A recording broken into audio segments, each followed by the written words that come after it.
जय हिंद दोस्तों, स्वागत है आपका अपने YouTube चैनल पाठशाला आप कुलदीप सर में। दोस्तों कैसे हैं आप सभी। उम्मीद है कि आप सभी अच्छे होंगे।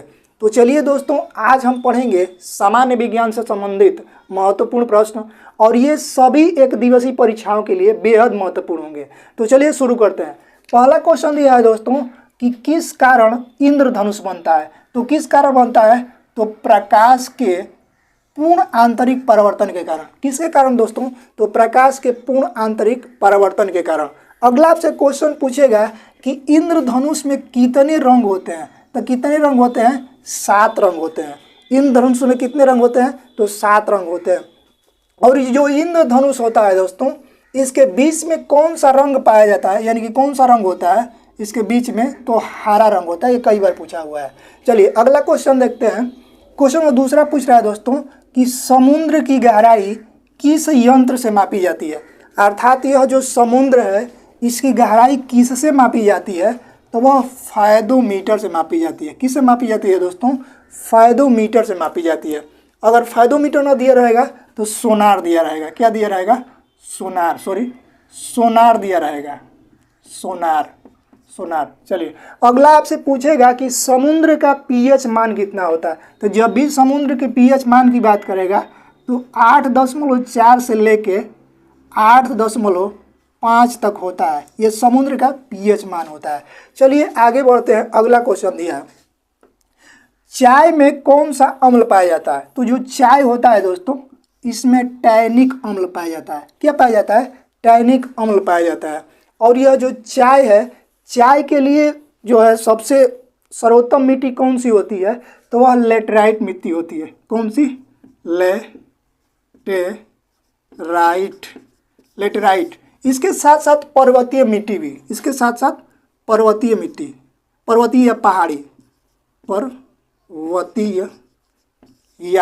पहाड़ी मिट्टी।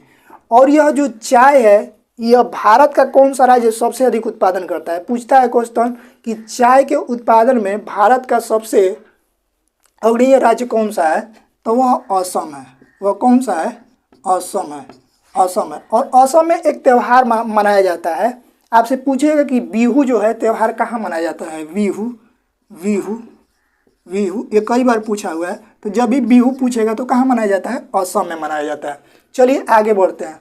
अगला क्वेश्चन दिया है, क्वेश्चन नंबर 4 कि प्राकृतिक रबड़ किसका उदाहरण है। तो यह किसका उदाहरण है दोस्तों? तो आइसोप्रीन का उदाहरण है। किसका उदाहरण है? आइसोप्रीन का उदाहरण है। अगला देख लेते हैं। क्वेश्चन नंबर 5 पूछ रहा है कि तांबा किसका मिश्र धातु है। तो तांबा किसका मिश्र धातु है?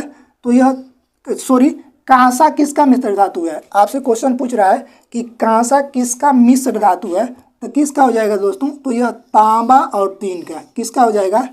तांबा और टीन का। और एक आपसे क्वेश्चन बनता है कि मनुष्य ने सर्वप्रथम किस धातु का प्रयोग किया था। तो तांबा का ही प्रयोग किया था। चलिए अगला क्वेश्चन देखते हैं। क्वेश्चन नंबर 6 पूछ रहा है दोस्तों कि नींबू और संतरे में कौन सा अम्ल पाया जाता है। तो नींबू और संतरे में जो है ना, साइट्रिक अम्ल पाया जाता है।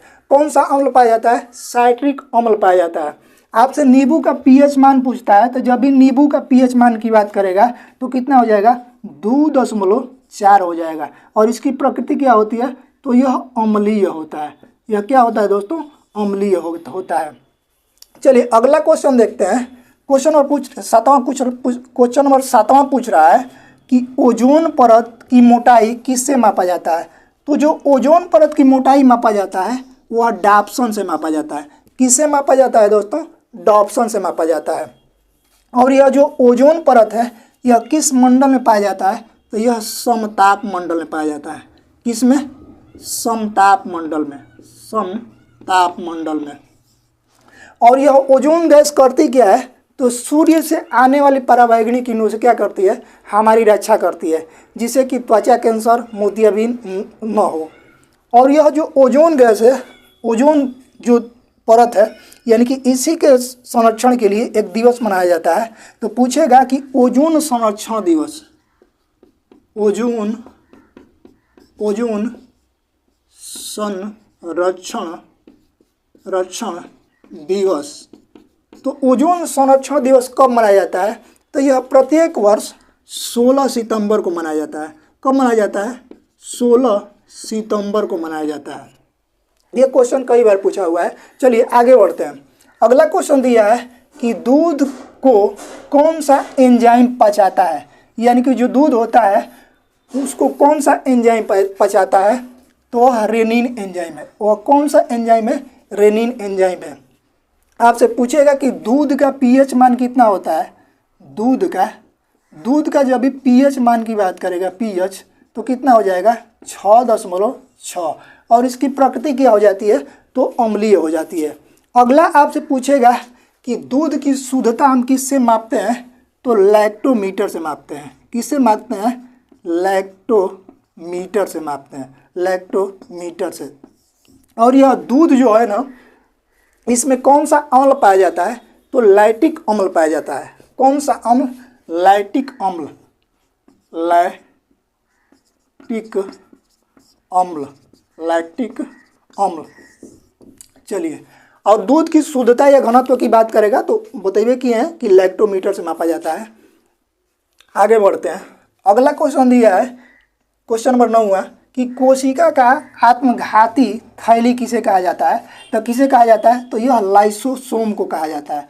किसे कहा जाता है? लाइसोसोम को कहा जाता है। यहाँ से एक और क्वेश्चन पूछता है कि कोशिका का पावर हाउस किसे कहा जाता है, तो जब भी पावर हाउस की बात करेगा तो माइटोकॉन्ड्रिया हो जाएगा। चलिए आगे बढ़ते हैं। अगला कह रहा है कि पानी का अधिकतम घनत्व कितना होता है, तो यह 4 सेंटीग्रेड होता है। कितना होता है दोस्तों? तो 4 सेंटीग्रेड पर होता है। अगला क्वेश्चन दिया है कि हवा में ध्वनि की चाल कितना होता है, तो जब भी हवा में ध्वनि की चाल होती है वह कितना होता है, तो 332 मीटर प्रति सेकेंड होता है। हवा में ध्वनि की चाल कितना होता है, तो 332 मीटर प्रति सेकेंड होती है। चलिए अगला क्वेश्चन देख लेते हैं। क्वेश्चन नंबर 12 पूछ रहा है कि फलों के मीठे स्वाद का कारण क्या है।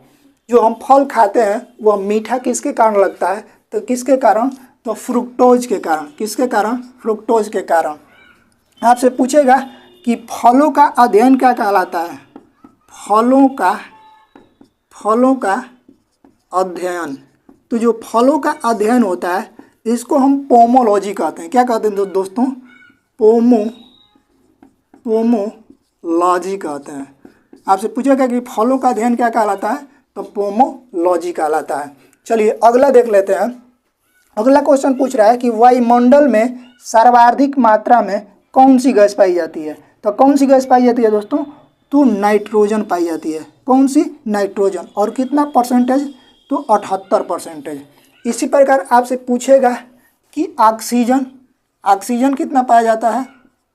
पूछेगा कि वायुमंडल में ऑक्सीजन की मात्रा कितनी होती है, तो यह लगभग 21% होता है।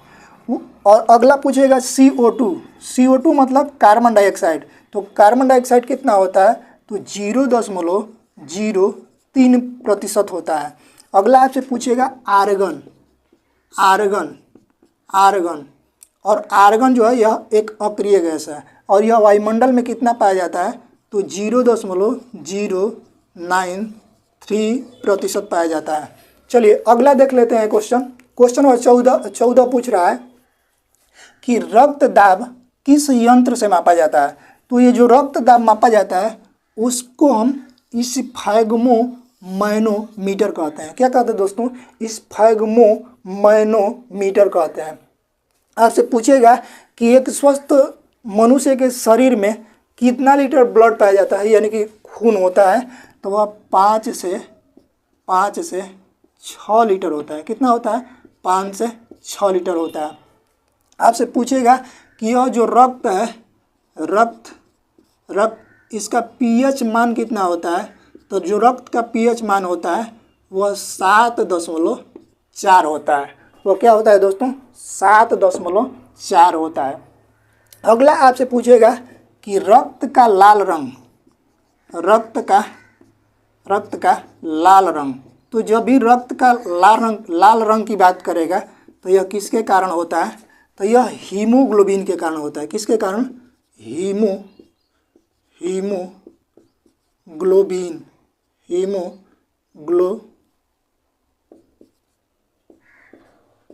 के कारण। किसके कारण? हीमोग्लोबिन के कारण।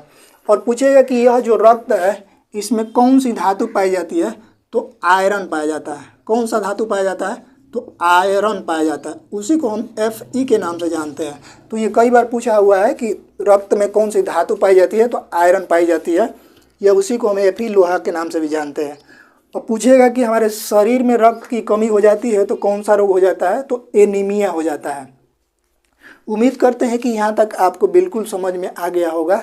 तो आज के लिए इतना ही दोस्तों। आप कमेंट करके बताएं कि वीडियो कैसा रहा। अगर यह वीडियो आपको पसंद आ रहा है तो हमारे चैनल को लाइक करें, सब्सक्राइब करें और दोस्तों के पास यह वीडियो को अधिक से अधिक शेयर करें। धन्यवाद।